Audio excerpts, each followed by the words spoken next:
ning matag na sa kabuntagon.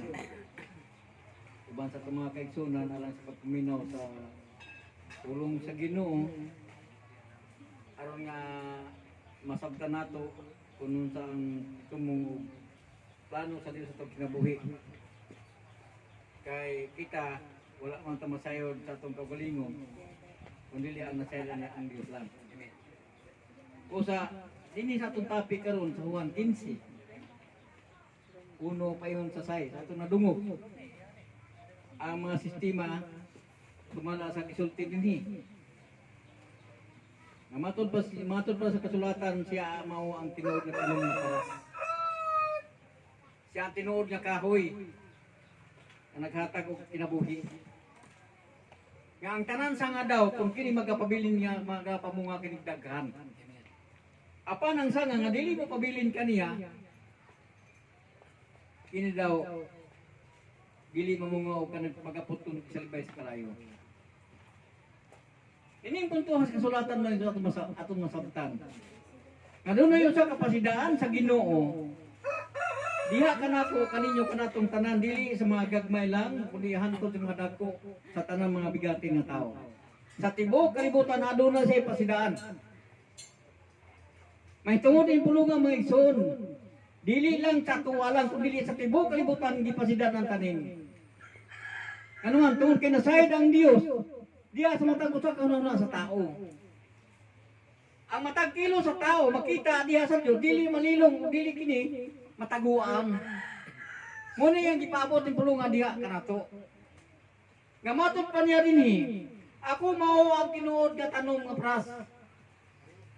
O kang akong amahan mao ang tigalima. Mao ang tigalima. Ang tanan kong sanga nga dili mamunga ini iyang pagaputol og ang tanan sanga nga magpabili mamunga ini iyang pagahiluan aron mamunga labi pang daghan. So sa to pa ang matagi sa katao wala makagadyang kaguliyong kundili ang matago sa katao ang gitawag niya nga agad gyapon sa Ginoo. Kay bisan nung saon niya sa pagbuhat. So kung wala ang panalangin sa Ginoo di sa kaguliyong digid sa magdigid matuman iyang plano. Mao bitaw nang gingon sa Dios dinhi sumala sa atong topic karon sa Juan. Nga matud pa. Gipasidan-an tanin ni sa Ginoo. Dunay pasidan ang Dios dili lamang kanato og dili sa mga gabmay kundi ngadto nang taos kalibutan. Ano man? Tungod kay ang tao matud pa nga dili kini magapamungag kini dili magpabilin ka dili mamungag daghan. Ngano ka tungod kay way panalangin sa Ginoo. Nga bisag unsa nimo ka ingnon ta ka batid. Kung wala ang panalangin sa Ginoo dili ka magsilbi. Ang imong kugon nag-alagad gyapon sa Ginoo. Ano man? Ang gusto sa Dios ay maison ang tao muduol. Muduol ngadto niya. Isugid ang tanan sa langit to kaniya. Simbahon siya alagaran siya. Muning punto sabot ipasabot dugang. Ano man? Ang 1 says sa sintetration sa Ginoo. Ang giyon sa Ginoo dinhi. Ang pulong mong espiritu kinabuhi ang unod walay kapuslano. Paano ka ngano may kapuslanan ng unod? Nga ang lawas kita ang lawas gitawag og iglesia kita ang nagpaligon sa lawas ni Kristo. Siya ang atong ulo, siya ang ulo sa tanan ng iglesia. Now, ang plano sa Dios, ang plano sa ulo nga mao ang Dios. Iba sunod ang lawas. Imposible ang plano sa Ginoo, ang ulo hilagaw ang lawas ibuwag, di ba? Di ba ang plano sa ulo ang lawas sa uban?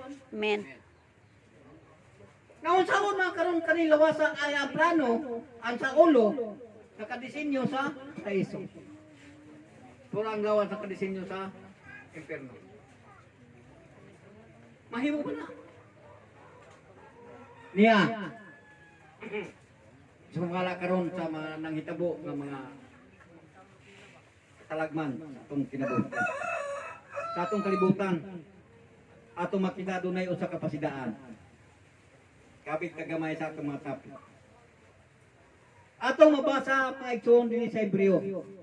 Kadali ato dang basahon atong hatagag pagtagad kuning pulunga aron atong masabtan kung unsa day ang plano sa Ginoo diha sa tao. Hebreo kapitulo 12 bersikulo 26. Ingon na niyang pulong mga igsoon. Matod pas Ginoo dinhi. 26.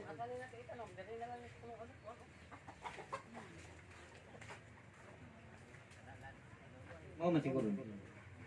Sugdon ta lang sa 25. Sumala pa sa atong mga topic dinhi sa Juan. Atong hatagag dakong pagtagad ang pulong sa Ginoo. Ingon siya.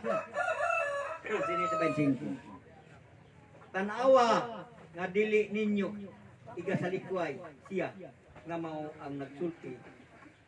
Kay kun wala man gani sila managpakaikyas nga may salikway kaniya nga nagpahimak nun kanila dinhi sayo. Ang bawat ipasabot ni mga igsoon kadtong unang panahon nga dunay gipaabot sa Dios ngadto sa mga tao nga gipasidaan sa Dios ngadto sa mga tao. Wala tutuhis mga tao. Ang pulong nga gipaabot sa Ginoo ngadto sa mga tao wala nila tuhi. Ano man? Tungod kay ang mga tao wala pagtuos Ginoo. Kining pulong karon nga atong nabasa. Mo kining pulong nga ang gipaabot sa Dios nganis kalibutan na ang tao. Mutuo. Pero sa gimos mga tao, di ba gisalikway nila? Wala niya tuhi. Ate padayon na masabtan. Ingon sa dinhi. Tayota. Ingon sa dinhi.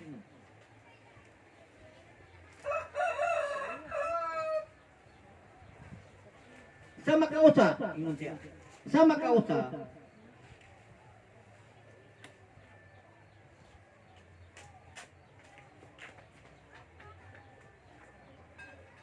karon tungod kay ang atong topic mo ring giingon pa sa atong igsoon sa Juan 15:6 si Kristo ang tinuod nga tanong nga paras.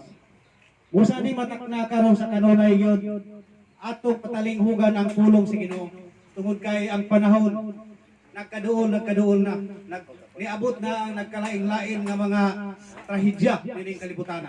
Usa paningkamutan nato ang atong kaugalingon sa pagligon inaagi nining pulungan mga igsoon ning kabuntagon karon. Usa ni matakna ikinahanglan gyud sa tawo ang pulong sa Ginoo kay bisan unsaon pa nato pagsuporta sa atong lawas mga kanunon ug vitamins mahanaw gyud ta nining kalibutan.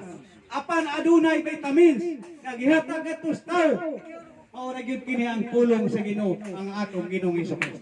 Ini may magahatag nato o kinabuhi hantod sa kantura kung kinidawaton lamang gyud sa tao. Ingon pa niya sa Mateo 4:4, dili mabuhi ang tao sa tinapay lamang kundi sa matag kulong nagagula sa baba sa Dios.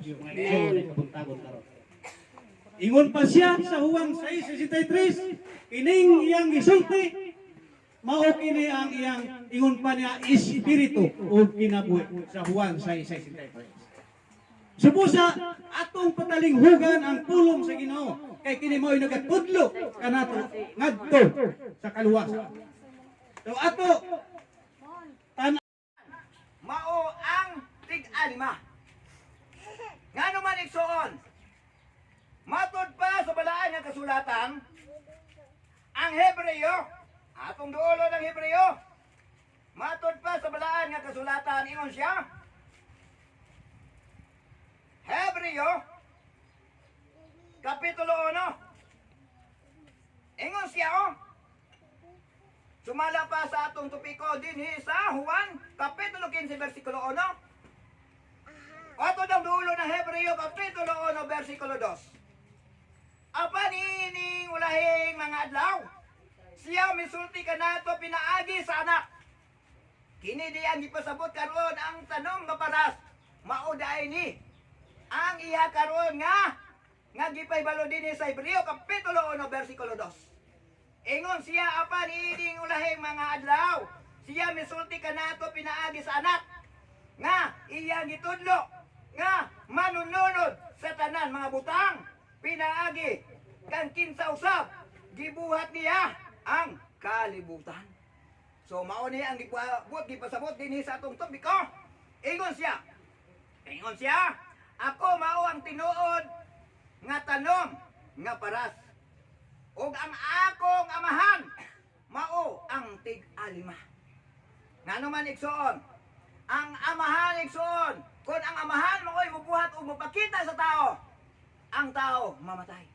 Ang tao mabuta. Nabuta man gana si Saulo, nga sa diha nakakita sa kahayag. So, iya gipakita, iyang ipadala, iyang bugtong anak, aron ang tao nga mutuo diha kanya makaangkon og kinabuhi na walay katapusan. Matud pa sa balaan nga kasulatan.